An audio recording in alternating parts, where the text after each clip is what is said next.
Assalamualaikum semuanya. Semoga kalian semua dalam keadaan sehat dan dilancarkan rezekinya. Amin ya robbal alamin. Dikisahkan Abu Jahil hendak menjenguk kawannya yang sedang dirawat di rumah sakit jiwa. Setibanya di sana, Abu Jahil langsung menemui kawannya dan mengajaknya ngobrol. "Kamu terlihat waras, kenapa masih di sini?" tanya Abu Jahil. "Aku sendiri heran, padahal aku tidak gila, tapi para perawat tetap saja menganggapku gila," balas kawannya. Setelah ngobrol panjang lebar, Abu Jahil yakin kalau kawannya itu sudah waras. Terbukti saat diajak bicara, perkataannya tidak ngelantur. Kemudian Abu Jahil memutuskan untuk menemui kepala perawat. Ia pun segera memasuki ruangan kerjanya. "Tuan, kawan saya itu sudah waras. Kenapa masih dirawat di sini? Aku sudah mengajaknya ngobrol dan perkataannya tidak ada yang aneh. Dia bicara layaknya orang normal," kata Abu Jahil memberitahu. "Waduh, Anda salah menilai. Kawanmu itu masih gila," jawab kepala perawat.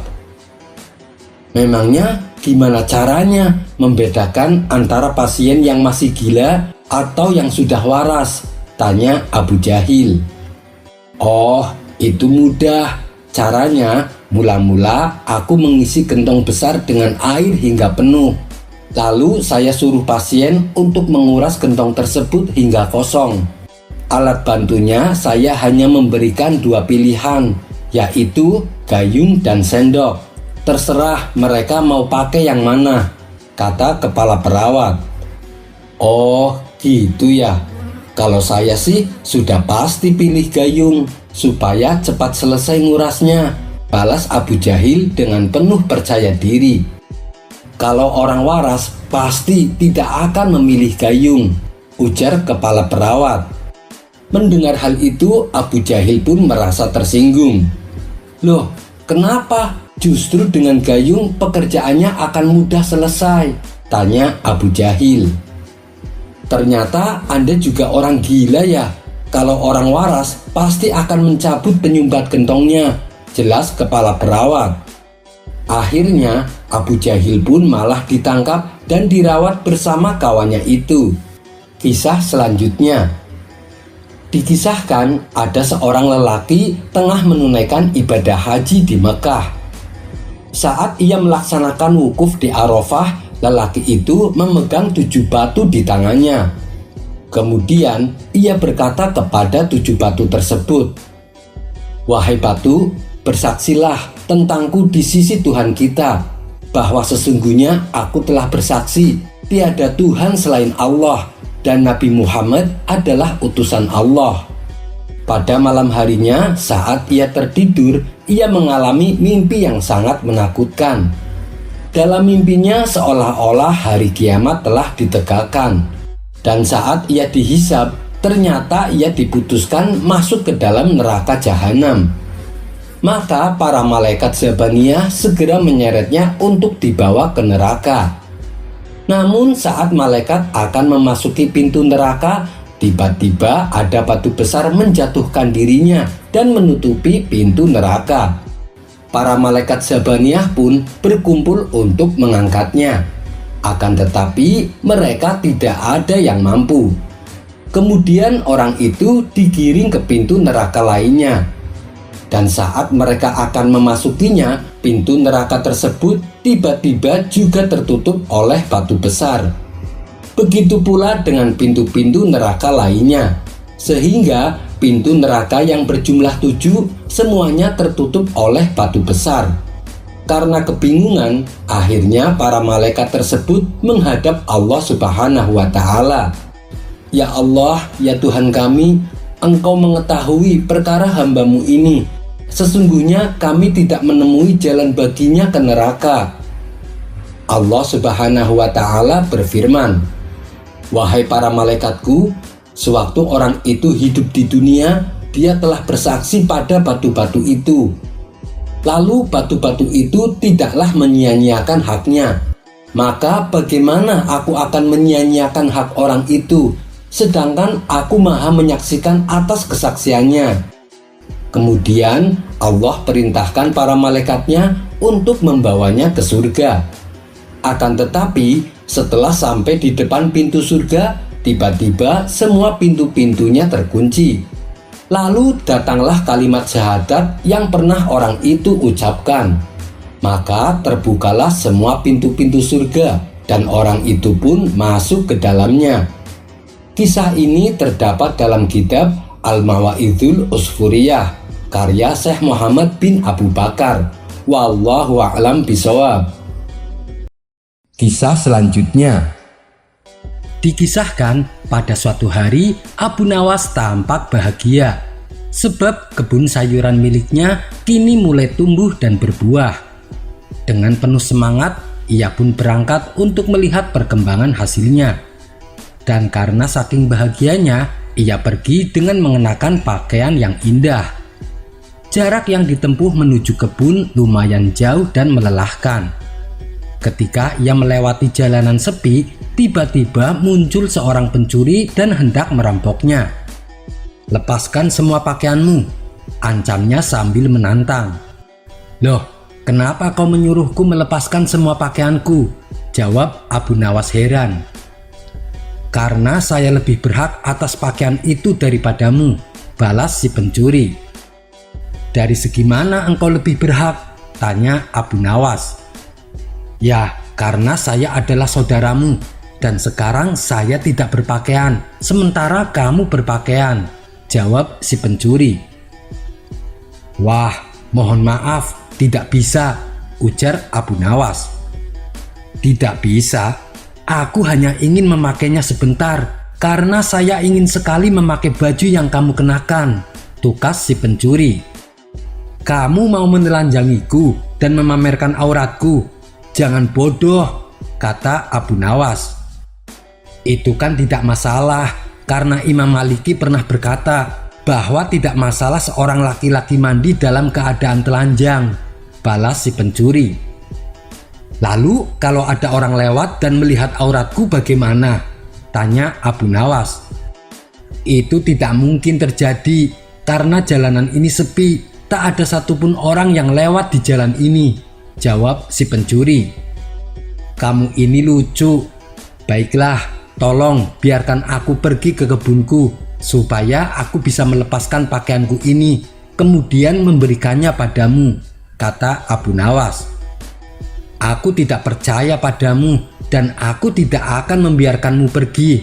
Bisa saja nanti kamu minta tolong orang-orang untuk menangkapku dan menjebloskanku ke penjara," tolak si pencuri. "Aku bersumpah akan menepati janjiku dan aku tidak akan menyakitimu," ucap Abu Nawas berusaha meyakinkannya. "Tidak perlu bersumpah kepadaku, karena Imam Maliki pernah berkata bahwa bersumpah kepada pencuri tidaklah perlu," ujar si pencuri. "Tetapi saya tetap bersumpah untuk tidak menipumu dan tidak akan melanggar sumpahku," balas Abu Nawas. "Aneh, ini sungguh merupakan sumpah yang berlebihan yang pernah ditunjukkan kepada seorang pencuri," kata si pencuri. Sudah, tidak usah berdebat lagi. Demi Allah, saya benar-benar akan mengirimkan pakaian terbaikku ini," tandas Abu Nawas. Pencuri itu pun diam sambil menunduk, kemudian mengangkat kepalanya dan berkata, "Apakah kamu tahu apa yang saya pikirkan?" tanya si pencuri. "Tidak, aku tidak tahu," jawab Abu Nawas. "Tadi saya sedang mengingat sejarah bahwa para pencuri di zaman Nabi, sampai saat ini saya tidak pernah menemukan seorang pencuri pun yang mendapatkan barang secara tertunda. Aku tidak suka melakukan perbuatan yang bid'ah dalam Islam, karena di hari kiamat nanti dosanya akan ditanggung oleh diriku sendiri dan oleh orang-orang yang melakukannya sesudahku. Oleh karena itu, lepaskan semua pakaianmu," ancam si pencuri. Akhirnya Abu Nawas terpaksa melepaskan pakaiannya dan memberikannya kepada si pencuri.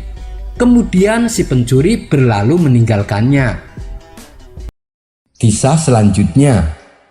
Dikisahkan di pekarangan depan rumah Tuan Hamid terdapat pohon kurma yang sedang berbuah. Karena saking lebatnya, buah-buahnya sering jatuh ke tanah oleh tiupan angin. Lalu oleh Abu Nawas, buah kurma yang berjatuhan diambil dan dibawanya pulang. Dengan begini kan aku bisa makan kurma secara gratis, pikir Abu Nawas. Pada keesokan harinya, sebelum keduluan orang lain, Abu Nawas buru-buru mendatangi pekarangan Tuan Hamid. Ia kembali mengambil buah kurma yang sudah berjatuhan di tanah. Hingga pada suatu hari saat Abu Nawas pergi ke pasar, ia melihat Tuan Hamid sedang menjual buah kurmanya. Abu Nawas pun segera menghampiri Tuan Hamid. "Kau menjual buah kurma?" tanya Abu Nawas. "Iya, silahkan dibeli Abu Nawas," balas Tuan Hamid. "Berapa satu ikatnya?" tanya Abu Nawas kembali. "Harganya 2 dinar Abu Nawas," jawab Tuan Hamid. "Waduh, harganya mahal. Biasanya kan cuma 1 dinar," kata Abu Nawas menawar.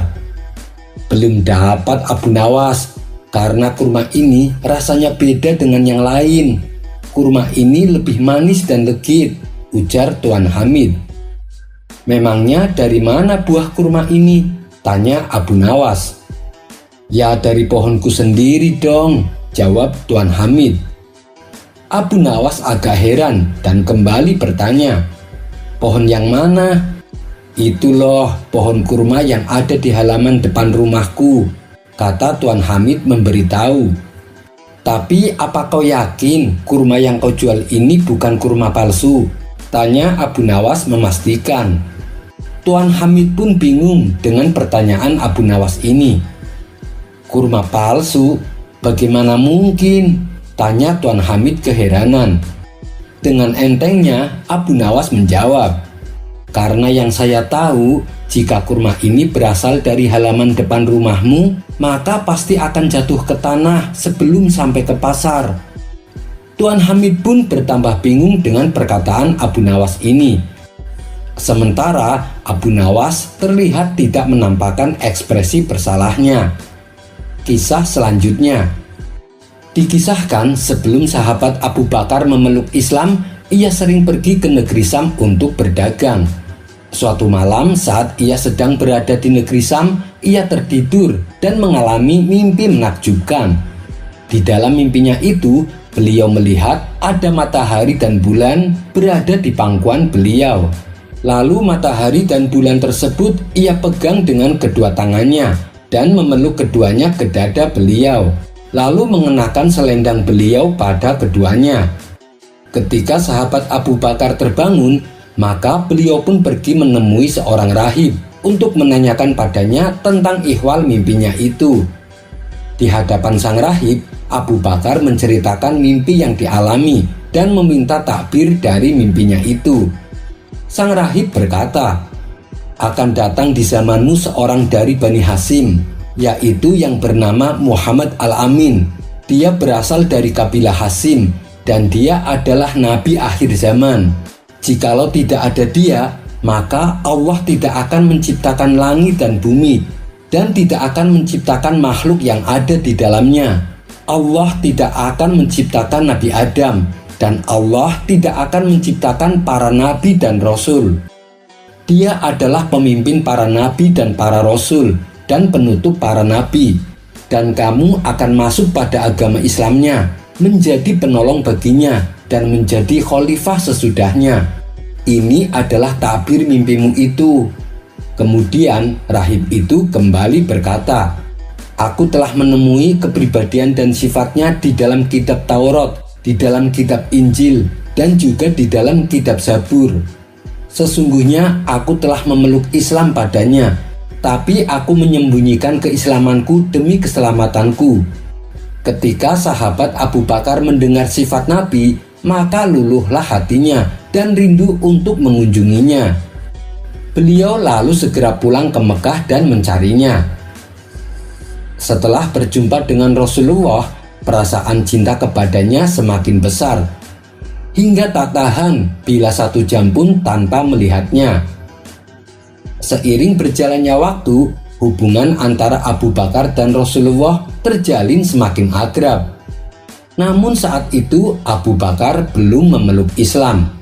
Hingga akhirnya Rasulullah bertanya kepadanya, "Wahai Abu Bakar, setiap hari kamu datang padaku dan duduk bersamaku.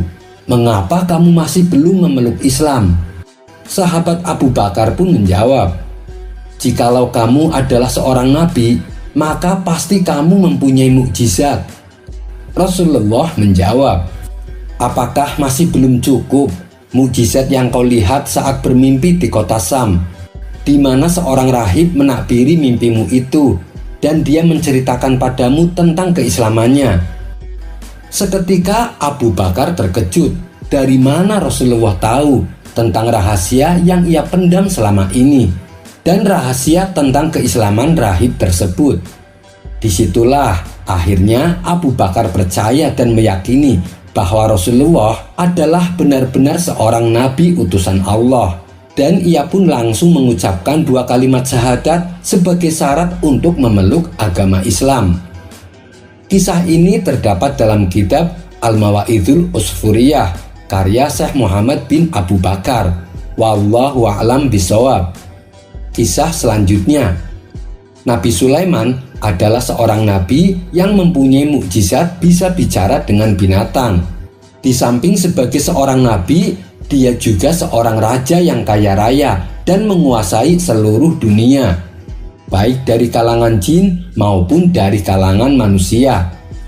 Dengan kekayaannya yang begitu banyak, Nabi Sulaiman berkeinginan memberi makan seluruh makhluk yang ada di dunia. Ia pun lalu meminta izin kepada Allah untuk melaksanakan hajatnya tersebut. Namun, oleh Allah tidak serta-merta mengabulkan permintaan Nabi Sulaiman. Allah lalu berfirman, "Sungguh, engkau tidak akan mampu." Akan tetapi, Nabi Sulaiman tidak putus asa. Beliau kembali memohon untuk memberi makan semua makhluk, namun cukup untuk 1 hari saja. Maka Allah Subhanahu wa Ta'ala pun mengabulkan permintaan tersebut. Setelah itu, Nabi Sulaiman perintahkan bala tentaranya, mulai dari manusia, hewan, dan bangsa jin, untuk mengabarkan kepada seluruh makhluk supaya menghadiri jamuan makannya. Kemudian Nabi Sulaiman perintahkan agar seluruh makanan dijejer berbaris di padang luas. Setelah seluruh makanan tersebut diatur, ternyata panjangnya setara dengan jarak 1 bulan perjalanan, dan lebarnya juga 1 bulan perjalanan. Lalu Allah bertanya kepada Nabi Sulaiman, "Makhluk manakah yang pertama kali mendapat giliran makan?" Nabi Sulaiman menjawab, "Mereka yang ada di darat dan di laut." Kemudian dengan kekuasaannya, Allah memerintahkan 1 makhluk besar dari golongan ikan untuk pertama kali menyantap makanan yang disajikan Nabi Sulaiman. Alangkah terkejutnya Nabi Sulaiman ketika melihat 1 ikan besar itu melahap semua hidangan yang sudah disediakannya. Ikan itu kemudian berkata, "Hai Sulaiman, kenyangkanlah perutku, kini aku masih merasa lapar." Seketika Nabi Sulaiman langsung bersujud sambil menangis kepada Allah. Beliau memohon ampunan karena merasa sombong dan merasa mampu bisa memberi makan pada semua makhluk hidup. Padahal 1 ikan saja ternyata masih belum cukup. Kisah ini terdapat dalam kitab Durratun Nasihin. Peristiwa yang sama juga pernah dilakukan oleh Nabi Sulaiman. Suatu hari Nabi Sulaiman alaihi salam bertanya kepada seekor semut, "Wahai semut, berapa banyak kamu peroleh rezeki dari Allah dalam waktu 1 tahun?" Semut itu menjawab, "Sebesar biji gandum." Kemudian Nabi Sulaiman memberi semut sebiji gandum, lalu memeliharanya dalam sebuah botol. Setelah genap 1 tahun, Nabi Sulaiman membuka botol untuk melihat nasib si semut. Namun didapatinya si semut hanya memakan sebagian biji gandum itu. "Mengapa engkau hanya memakan sebagian dan tidak menghabiskannya?" tanya Nabi Sulaiman. Dahulu aku bertawakal kepada Allah. Dengan tawakal kepadanya, aku yakin bahwa Dia tidak akan melupakanku. Tapi kini aku berpasrah kepadamu. Aku tidak yakin apakah engkau akan ingat kepadaku. Bisa saja kamu melupakanku dan aku tidak memperoleh sebiji gandum untuk tahun berikutnya. Karena itu aku harus tinggalkan sebagian sebagai bekal tahun berikutnya, kata si semut memberitahu. Nabi Sulaiman, walaupun ia sangat kaya raya, namun kekayaannya adalah terbatas. Yang maha kaya secara mutlak hanyalah Allah. Nabi Sulaiman meskipun sangat baik dan pengasih, namun yang maha baik dan maha kasih hanyalah Allah Subhanahu wa Ta'ala. Dalam diri Nabi Sulaiman tersimpan sifat terbatas, sementara Allah tidak terbatas. Bagaimanapun kayanya Nabi Sulaiman, dia tetap manusia biasa yang tidak boleh sepenuhnya dijadikan tempat bergantung. Bagaimanapun kasihnya Nabi Sulaiman, dia tetap adalah manusia biasa yang tidak lepas dari kelemahan. Hal itu diketahui oleh semut tersebut. Karena itulah dia masih tidak percaya kepada janji Nabi Sulaiman. Bukan karena khawatir Nabi Sulaiman akan ingkar janji, namun khawatir Nabi Sulaiman tidak mampu memenuhinya lantaran sifat manusiawinya. Wallahu a'lam bishawab. Kisah selanjutnya. Suatu hari Abu Nawas pergi ke pasar dengan mengendarai keledainya. Setelah menempuh perjalanan yang cukup lumayan jauh, sampailah Abu Nawas di sebuah pasar. Kemudian ia langsung menuju toko untuk membeli sekarung garam. Garam tersebut lalu diletakkan di atas punggung keledainya. "Ayo, kita pulang," ucap Abu Nawas kepada si keledai. Abu Nawas lantas berjalan sambil menuntun keledai yang berada di belakangnya. Dalam perjalanan pulang, si keledai merasakan beban yang berat hingga membuatnya agak kelelahan. Ditambah panasnya terik matahari yang kala itu sangat menyengat. Begitu juga dengan yang dirasakan Abu Nawas. Pakaiannya sampai basah oleh keringat. Di tengah perjalanan, Abu Nawas memutuskan beristirahat sebentar duduk di pinggiran sungai. Sementara si keledai yang tak kuasa menahan panasnya matahari langsung menceburkan dirinya ke sungai. Ia berendam agak lama, yang membuat sekarung garam yang dibawanya larut oleh air. Saat si keledai bangkit dan naik ke daratan, ia merasakan karung yang ada di punggungnya menjadi sangat ringan dari sebelumnya. Melihat hal itu, Abu Nawas merasa kesal dengan ulah keledainya. "Dasar keledai bodoh, garamku menjadi habis larut oleh air sungai," kata Abu Nawas geram. Abu Nawas pun pulang tanpa membawa garam yang sudah dibelinya. Esok harinya, Abu Nawas kembali ke pasar untuk membeli garam. Seperti biasa, garam tersebut diletakkan di atas punggung keledainya. Saat dalam perjalanan pulang, si keledai berkata dalam hati, "Tak lama lagi akan ada sungai di depan sana." Ketika sampai di depan sungai, si keledai segera menceburkan dirinya dengan sengaja. Tentu saja sekarung garam yang ada di punggungnya menjadi larut oleh air dan bebannya menjadi ringan. "Asik, bebanku terasa ringan," kata si keledai bahagia. Mengetahui keledainya melakukan hal itu dengan sengaja, Abu Nawas pun menjadi marah. "Dasar keledai malas," bentak Abu Nawas. Hari berikutnya, Abu Nawas kembali ke pasar bersama keledainya. Tapi kali ini yang dibeli bukanlah garam, melainkan sekarung kapas. Abu Nawas lalu menuntun si keledai berjalan melintasi panasnya terik matahari. "Bebannya ringan sekali, tidak seperti kemarin. Kalau aku ceburkan ke sungai, pasti akan lebih ringan," pikir si keledai. Ketika mereka sampai di depan sungai, tanpa pikir panjang, si keledai langsung menceburkan diri. Namun apa yang terjadi? muatannya menjadi berat sekali. Rupanya kapas itu menyerap air dan menjadi seberat batu. Mau tidak mau, si keledai harus terus berjalan dengan beban yang ada di punggungnya. Keledai berjalan sempoyongan di bawah panasnya terik matahari.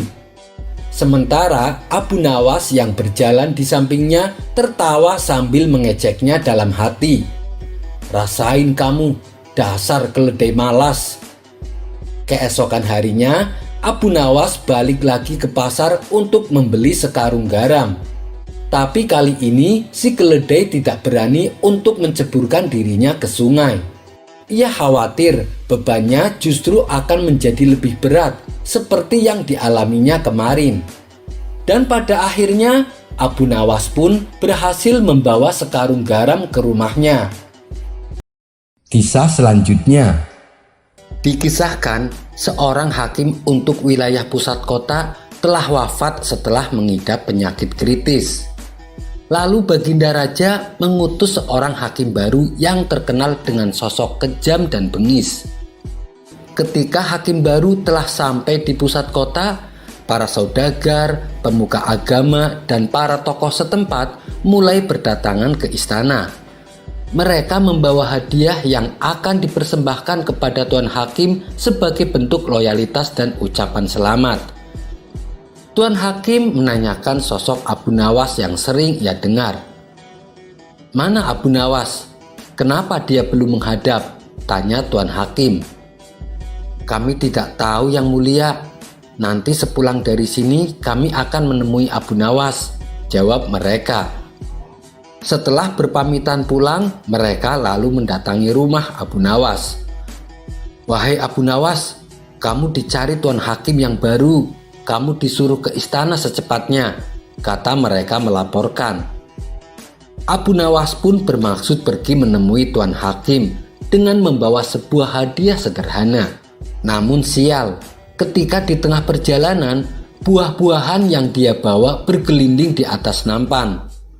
Abu Nawas berusaha menatanya kembali, akan tetapi buah-buahan itu terus menggelinding di atas nampan. Karena kesal, Abu Nawas akhirnya memakan buah yang ia bawa, sehingga hanya tersisa 1 butir. Sesampainya di istana, Tuan Hakim menyambutnya dengan hangat. Lalu Abu Nawas mempersembahkan hadiah buah yang hanya tersisa 1 butir. Melihat itu, Tuan Hakim pun tersenyum. Ia kemudian berkata, "Meskipun hadiahmu sederhana, namun kau berhak mendapatkan hadiah besar."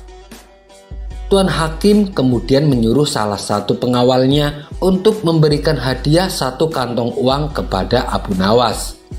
Betapa senangnya hati Abu Nawas. Ia tak menduga akan mendapatkan hadiah begitu banyak. Kemudian Abu Nawas pulang dan memberitahukan kepada istrinya, "Saya pikir hakim yang baru galak dan pelit. Ternyata ia sangat baik dan dermawan," puji Abu Nawas. "Mengapa engkau bisa seyakin itu?" tanya istrinya. "Tadi aku barusan pulang dari istananya. Tuan Hakim memberikan aku 1 kantong uang. Padahal aku mempersembahkan hadiah untuknya cuma 1 butir buah," balas Abu Nawas menjelaskan. Sang istri pun kaget dan bahagia mendengarnya. "Kenapa tidak kau ulangi saja? Besok pergilah ke istananya dan bawakan buah yang banyak. Tentu hadiah yang akan kau dapatkan pasti akan lebih banyak lagi," tutur istrinya. "Tentu saja istriku, apabila urusan bersama Tuan Hakim lancar seperti ini, maka dalam waktu dekat kita akan menjadi tokoh masyarakat yang paling kaya," timbal Abu Nawas. Sesuai dengan rencana, esok harinya Abu Nawas membawa keranjang yang penuh berisi buah nanas. Ketika di tengah perjalanan menuju istana, dia bertemu seorang temannya. "Mau kemana Abu Nawas?" tanyanya. "Mau ke istana Tuan Hakim," jawab Abu Nawas singkat. "Terus buah nanas yang kau bawa akan kau hadiahkan untuknya?" tanya temannya kembali. "Iya benar," jawab Abu Nawas. "Menurutku Lebih baik diganti dengan buah yang lebih pantas Abu Nawas, seperti buah anggur, kata temannya menyarankan. Abu Nawas pun setuju dengan usulan tersebut. Lantas, dia pergi ke pasar membeli buah anggur terbaik untuk dibawanya ke hadapan Tuan Hakim. Setelah Abu Nawas tiba di istana, Tuan Hakim menyambutnya dengan hangat. Kemudian Abu Nawas mempersembahkan buah anggur yang baru saja dibelinya. Namun, hadiah tersebut tidak berhasil memikat Tuan Hakim. Tuan Hakim justru malah beranggapan bahwa Abu Nawas menghinanya. Tentu saja Tuan Hakim menjadi marah. "Kamu tahu kan kalau saya paling benci dengan buah anggur," kata Tuan Hakim penuh emosi. Ia pun menyuruh para pengawal untuk melempari kepala dan muka Abu Nawas dengan buah anggur. Setiap kali buah anggur mengenai dirinya, Abu Nawas selalu berkata, "Alhamdulillah." Melihat hal itu, Tuan Hakim merasa heran. Lalu ia bertanya kepada Abu Nawas, "Kenapa kau mengucapkan Alhamdulillah, padahal aku sedang menghukum kamu?" Dengan polosnya Abu Nawas menjawab, "Sebab pada awalnya aku akan membawa satu keranjang buah nanas. Untungnya ada temanku yang menyarankan supaya membawa buah anggur saja. Coba kalau yang dilempar adalah buah nanas, tentu akan membuat kepalaku memar dan hidungku patah. Bagaimana aku tidak bersyukur kepada Allah atas keselamatanku?" Spontan Tuan Hakim tertawa terpingkal-pingkal mendengar alasan Abu Nawas. Ia pun lalu mempersilahkan Abu Nawas untuk pulang. Kisah selanjutnya. Abu Nawas kali ini benar-benar kena sial. Pasalnya, ia kedapatan membawa minuman keras oleh beberapa prajurit kerajaan yang kebetulan sedang tugas patroli. Tanpa basa-basi, mereka langsung menyeret Abu Nawas untuk dibawa ke istana. Abu Nawas tak bisa berkutik apalagi mengelak dari kesalahannya, sebab ia tertangkap tangan bersama barang bukti sebotol minuman keras. Walhasil, ia harus siap-siap menerima hukuman. Tapi bukan Abu Nawas namanya kalau ia tidak bisa lolos dari jerat hukuman yang akan menimpanya. Sesampainya di dalam istana, Abu Nawas segera berlari menuju singgasana raja dan duduk di atasnya. Kebetulan saat itu Baginda Raja sedang berada di kamarnya. Tak hanya itu saja, Abu Nawas juga mengangkat kaki dan menyilangkan salah satu kakinya, seolah-olah dialah rajanya. Melihat kejadian itu, beberapa pengawal kerajaan sangat marah. Mereka menilai bahwa siapapun tidak berhak duduk di singgasana raja kecuali raja sendiri. Barang siapa yang menempati tahta raja termasuk dalam kejahatan yang besar dan hukumannya adalah hukuman gantung. Maka para prajurit langsung menarik Abu Nawas dengan keras hingga ia jatuh tersungkur ke lantai. Mereka juga memukuli Abu Nawas bertubi-tubi. Menjeritlah Abu Nawas sekeras-kerasnya. Ia menangis sejadi-jadinya. Namun hal itu tak diperdulikan oleh para prajurit. Mereka terus saja memukuli Abu Nawas. Abu Nawas pun semakin keras tangisannya. Mendengar ada kegaduhan di ruang istana, Baginda Raja langsung terbangun lalu segera keluar dari kamarnya. Betapa kagetnya Baginda Raja. Ia melihat Abu Nawas sedang dipukuli oleh pengawal kerajaan. "Wahai pengawal, apa yang kalian lakukan?" tanya Baginda Raja. "Ampun Baginda, Abu Nawas telah lancang duduk di singgasana paduka. Kami terpaksa menyeret dan memukulinya," jawab salah satu pengawal. Sesaat setelah itu, Abu Nawas tiba-tiba saja kembali menangis. Tangisannya sengaja ia buat kencang sekali, sehingga banyak menyita perhatian penduduk istana lainnya. "Sudah Abu Nawas, hentikan tangismu." "Benarkah yang dikatakan pengawal itu?" tanya Baginda Raja. "Benar Paduka, jawab Abu Nawas. Baginda Raja sangat terkejut dengan penuturan Abu Nawas. Jika sesuai peraturan yang ada, Abu Nawas memang harus dihukum mati. Namun Baginda Raja tak sampai hati melaksanakannya, mengingat begitu banyak jasa yang diberikan Abu Nawas kepada kerajaan. Sudahlah Abu Nawas, tak usah menangis. Jangan khawatir, aku tidak akan menghukummu. Cepat, hapus air matamu, ucap sang raja. Wahai Baginda, bukan pukulan mereka yang membuatku menangis. Aku menangis karena kasihan terhadap Paduka, ujar Abu Nawas yang membuat raja tercengang. Kamu mengasihani aku, mengapa kamu harus menangisi aku? Tanya Baginda Raja heran. Wahai Paduka, hamba cuma duduk di tahta Baginda cuma sekali, tapi mereka telah memukuliku dengan begitu keras. Apalagi Paduka telah menduduki tahta selama 20 tahun. Pukulan seperti apa yang akan Paduka terima? Hamba menangis karena memikirkan nasib Paduka yang malang, jawab Abu Nawas. Siapa yang berani memukulku? Tanya Baginda Raja emosi. Malaikat yang meminta pertanggungjawaban Paduka selama Paduka menduduki singgasana itu, jawab Abu Nawas kembali. Jawaban Abu Nawas membuat Baginda Raja tak bisa berbuat apa-apa. Ia tak menyangka Abu Nawas telah mengingatkan dirinya. Nasihat yang sangat menusuk hati paling dalam. Tak terasa air mata pun menetes di kedua pipi Baginda Raja. Baiklah Abu Nawas, sekarang pulanglah, perintah Baginda Raja.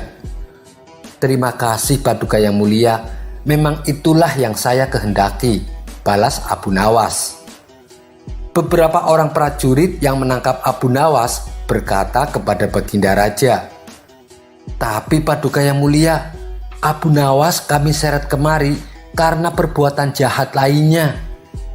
Baginda Raja membalas, Sudah, saya mau istirahat. Saya tidak mau lagi dengar ada kegaduhan. Biarkan Abu Nawas pulang, titah Baginda Raja. Karena sudah menjadi keputusan Baginda Raja, mau tidak mau mereka semua harus mematuhinya. Abu Nawas pun akhirnya lolos dari hukuman, meskipun ia tertangkap basah telah berbuat kesalahan. Kisah selanjutnya. Sore itu, Abu Nawas tampak kebingungan. Pasalnya ia kembali kehilangan keledainya. Dasar keledai sialan, kalau terus-terusan seperti ini, besok akan kujual, gerutu Abu Nawas. Kemudian ia pun berkeliling kampung untuk mencari keledainya yang kabur. Namun setelah ia berjalan ke sana kemari, keledainya masih belum juga ditemukan.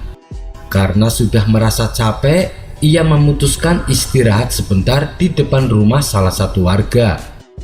Ternyata di rumah tersebut ada sepasang kekasih yang sedang dilanda asmara. Sayup-sayup Abu Nawas mendengar rayuan si lelaki kepada kekasihnya. Wahai pujaan hatiku, engkau adalah segalanya bagiku. Aku ingin selamanya bersamamu. Si wanita membalas, aku juga sangat mencintaimu. Aku tak ingin kehilangan dirimu. Si lelaki tak mau kalah. Wahai pujaan hatiku, tidakkah engkau tahu, dikala aku memandangmu, aku melihat dunia dan seisinya. Mendengar itu, Abu Nawas segera menghampiri mereka berdua. Kebetulan sekali, aku sangat membutuhkan bantuanmu, kata Abu Nawas kepada si lelaki. Melihat kedatangan Abu Nawas yang tiba-tiba, tentu saja membuat si lelaki terkejut dan terganggu. Tuan siapa? Dan mau apa datang kemari? Pergilah, jangan ganggu kami, balas si lelaki. Maaf, bukannya aku bermaksud mengganggu kalian berdua, tapi aku sungguh membutuhkan pertolonganmu, timpal Abu Nawas. Baiklah, beritahu aku, apa yang bisa aku bantu? Tanya si lelaki. Begini, Aku telah kehilangan keledaiku. Aku sudah mencarinya kemana-mana, tapi belum juga ditemukan. Tolong beritahu aku di mana keledaiku berada, pinta Abu Nawas. Mana aku tahu, kenapa kau tanyakan itu padaku, balas si lelaki. Tadi kau bilang pada kekasihmu, katanya dengan memandangnya kau bisa melihat dunia dan seisinya. Aku yakin kau pasti tahu di mana keledaiku, karena hilangnya masih berada di dunia, timpal Abu Nawas. Si pemuda menjadi emosi dengan perkataan Abu Nawas ini.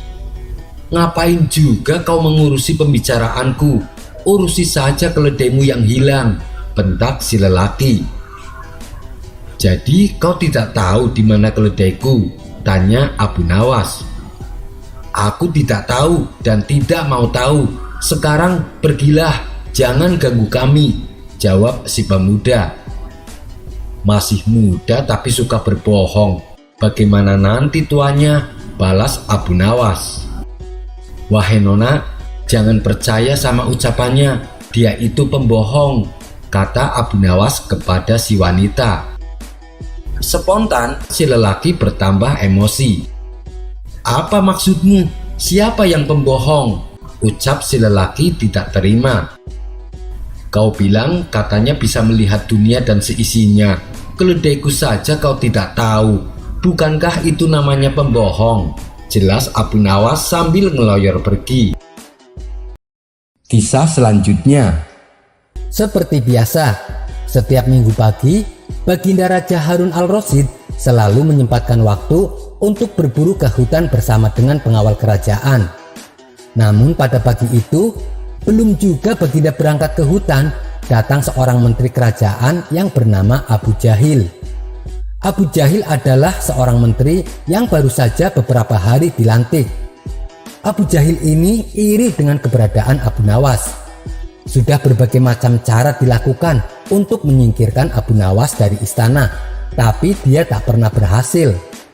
Lalu kepada Baginda Raja, Abu Jahil berkata, "Baginda, hamba ingin mengusulkan sesuatu," kata Abu Jahil. "Apa yang mau kau usulkan, wahai Abu Jahil?" tanya Baginda Raja. "Bagaimana kalau acara berburu kali ini diadakan sayembara, Baginda Raja? Tentunya ini akan lebih menarik dan mendapatkan banyak perhatian dari masyarakat," ujar Abu Jahil dengan raut wajah serius. Sejenak Baginda Raja terdiam. Ada bagusnya juga usulan Abu Jahil, sekalian memberi hiburan kepada masyarakat, gumam Baginda Raja dalam hati. "Lalu sayembara macam apa yang ingin kau usulkan, wahai Abu Jahil?" tanya Baginda Raja kembali. "Jadi begini Baginda yang mulia, hamba ingin beradu ketangkasan dengan Abu Nawas. Kemudian pemenangnya akan mendapatkan sepundi uang emas. Sedangkan yang kalah akan mendapatkan hukuman, yaitu memandikan kuda-kuda istana selama 1 bulan, tutur Abu Jahil. "Saya setuju itu. Cepat panggil Abu Nawas kemari," ucap Baginda dengan wajah gembira. Maka pergilah beberapa pengawal istana menjemput Abu Nawas di rumahnya. "Abu Nawas, kamu diperintah Baginda Raja ke istana sekarang," kata pengawal kerajaan. Karena ini adalah titah Baginda Raja, Abu Nawas pun harus patuh. Ia langsung berangkat ke istana dengan beberapa pengawal kerajaan. Setibanya di istana, Abu Nawas langsung menghadap Baginda Raja yang sedang bersiap-siap berburu ke hutan. "Ada gerangan apa Paduka yang mulia memanggil hamba?" tanya Abu Nawas. "Tadi Abu Jahil mengusulkan agar berburu kali ini lebih menarik. Dia minta adu ketangkasan dengan kamu, Abu Nawas," jawab Baginda Raja. Abu Nawas sekilas melirik kepada Abu Jahil yang terlihat sinis kepadanya.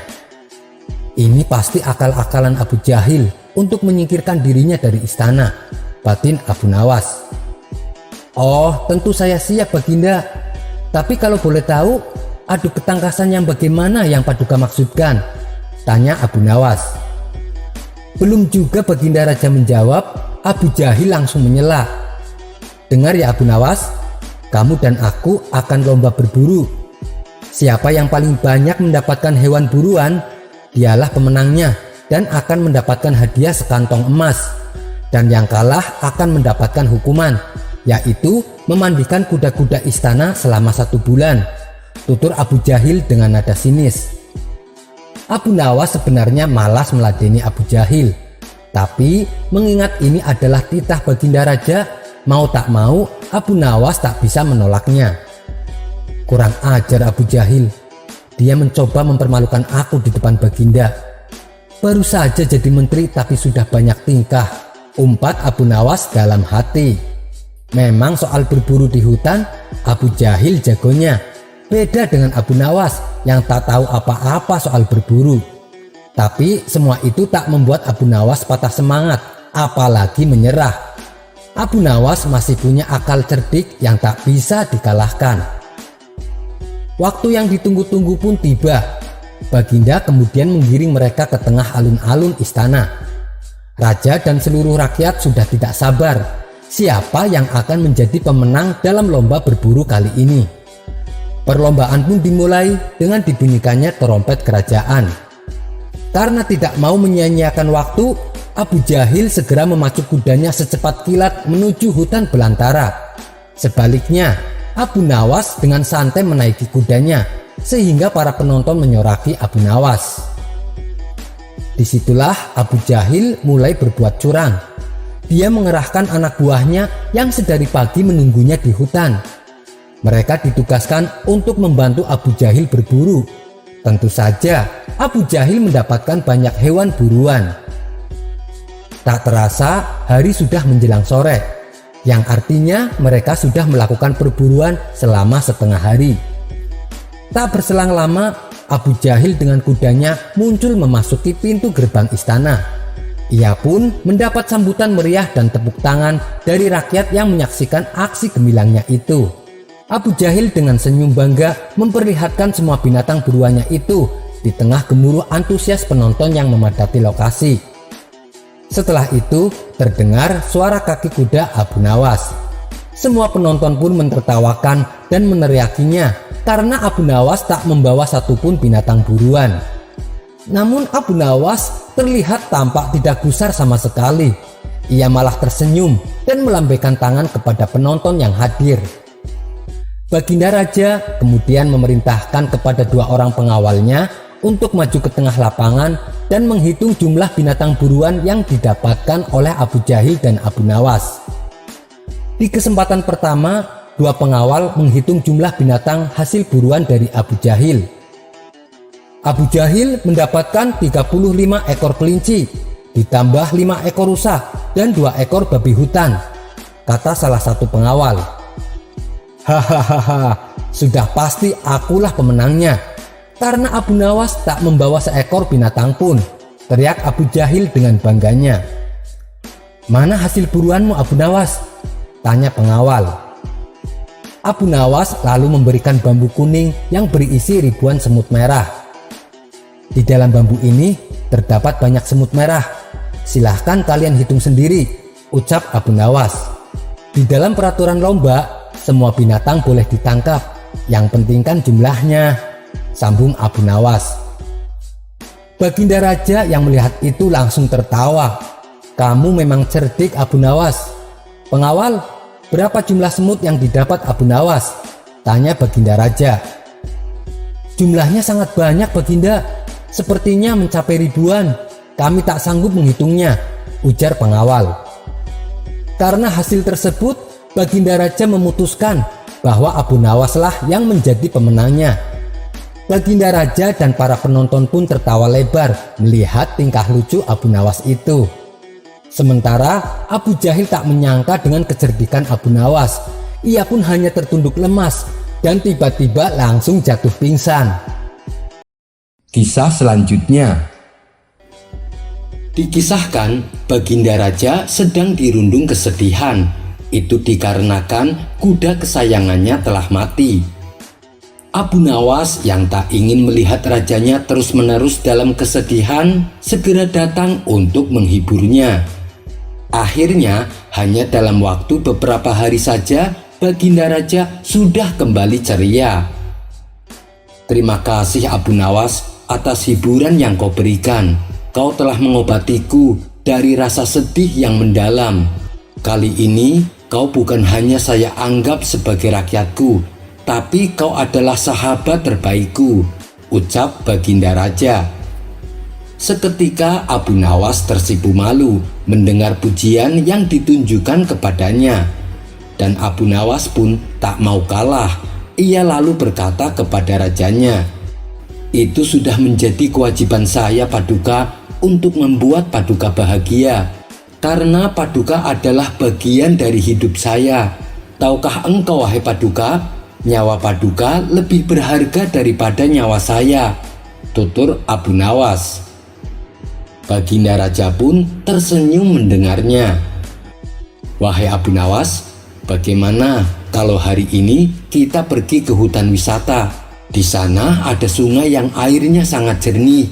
Lalu kita mandi di sana," ajak Baginda Raja.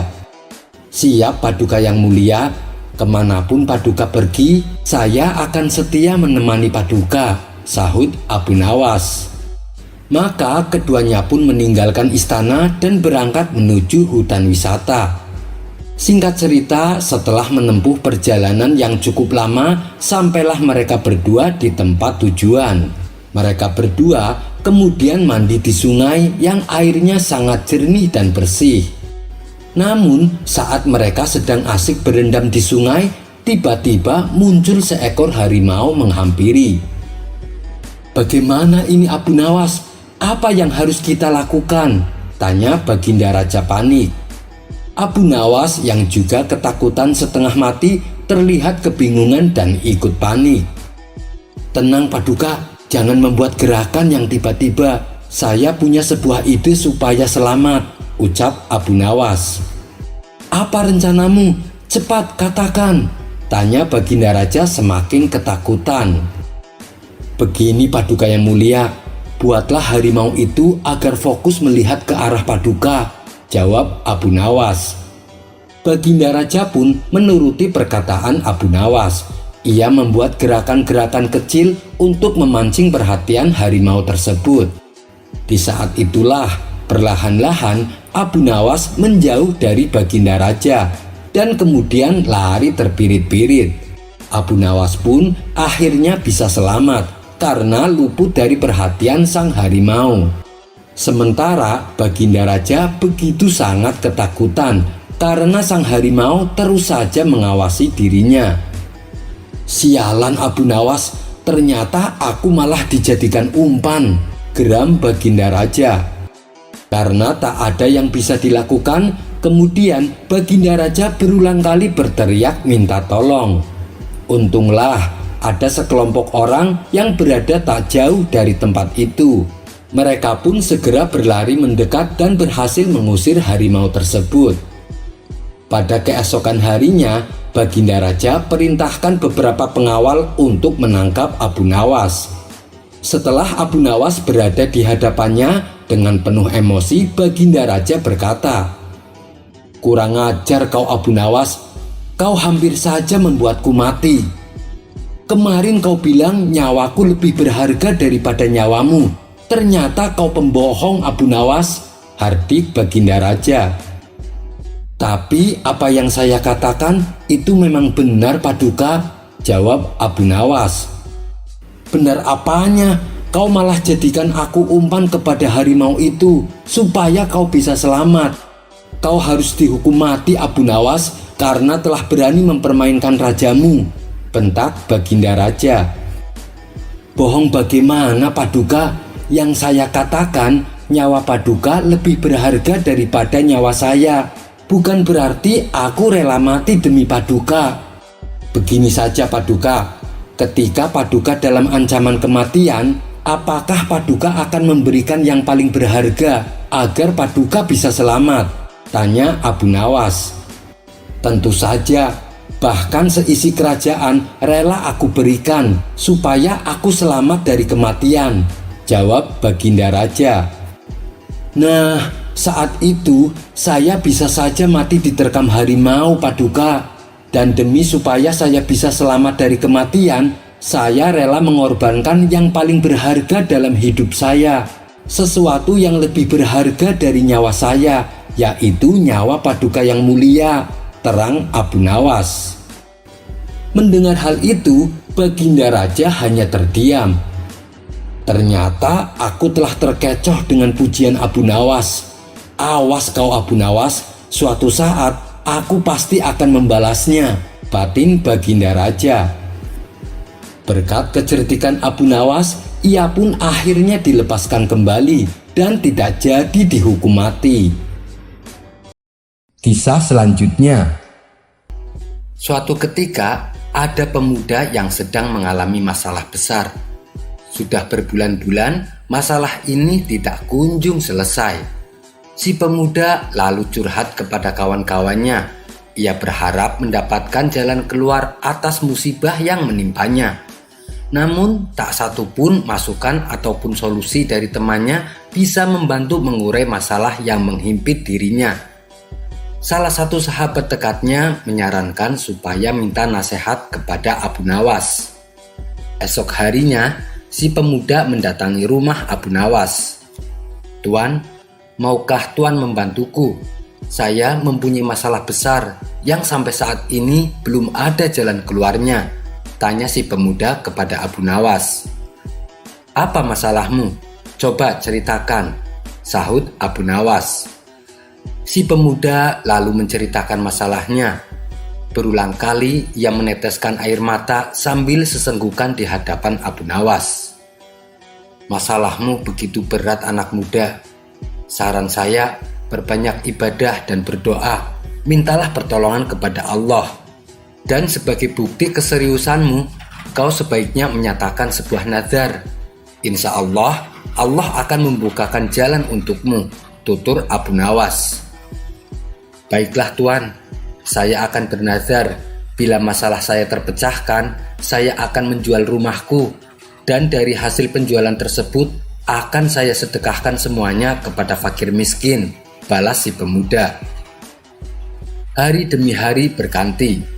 Setelah si pemuda mengucapkan nazarnya, ia mengalami banyak peristiwa.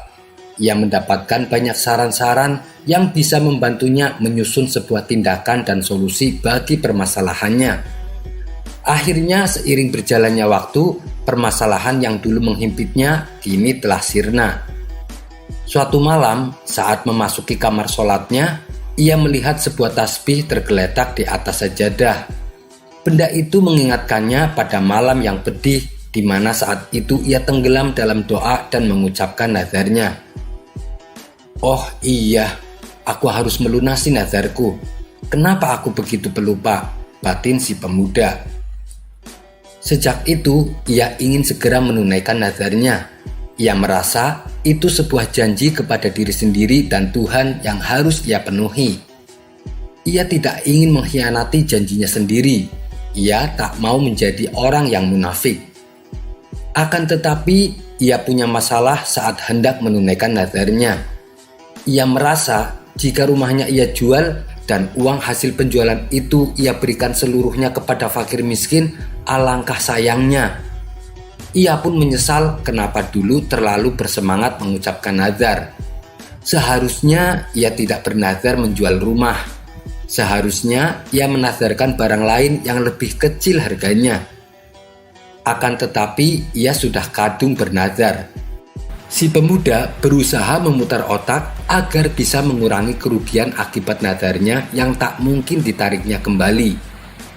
Setelah beberapa lama, ia menemukan ide. Ia akan menjual rumahnya dengan harga 1 dinar. Itu harga yang sangat murah. Selain itu, ia juga akan menjual kucing yang menempati rumah tersebut dengan harga 10.000 dinar. Jadi, bagi siapa saja yang ingin membeli rumahnya, maka harus pula membeli kucing. Itu sudah paket yang tidak bisa dipisah.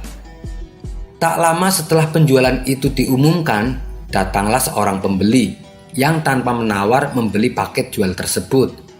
Sang pembeli menyerahkan uang sebesar 10.001 dinar. Sehari setelah jual beli dilakukan, Si pemuda segera menunaikan nadarnya dengan membagikan uang 1 dinar sebagai hasil penjualan rumahnya kepada fakir miskin. Sementara itu, uang hasil penjualan kucing yang bernilai 10.000 dinar menjadi miliknya utuh dan ia simpan rapat-rapat. Di kemudian hari, uang 10.000 dinar tersebut ia belikan rumah lagi untuk ia tinggali. Suatu ketika, Abu Nawas mendatangi si pemuda. "Hai pemuda, sudahkah kau penuhi nadarmu?" tanya Abu Nawas. "Sudah tuan, uang hasil penjualan rumahku sudah aku sedekahkan semua kepada fakir miskin," jawab si pemuda. "Berapa yang kau sedekahkan?" tanya Abu Nawas kembali. "Semuanya tuan, jumlahnya 1 dinar. Karena saya menjual rumahku hanya seharga 1 dinar," balas si pemuda. "Kenapa bisa murah sekali?" tanya Abu Nawas heran.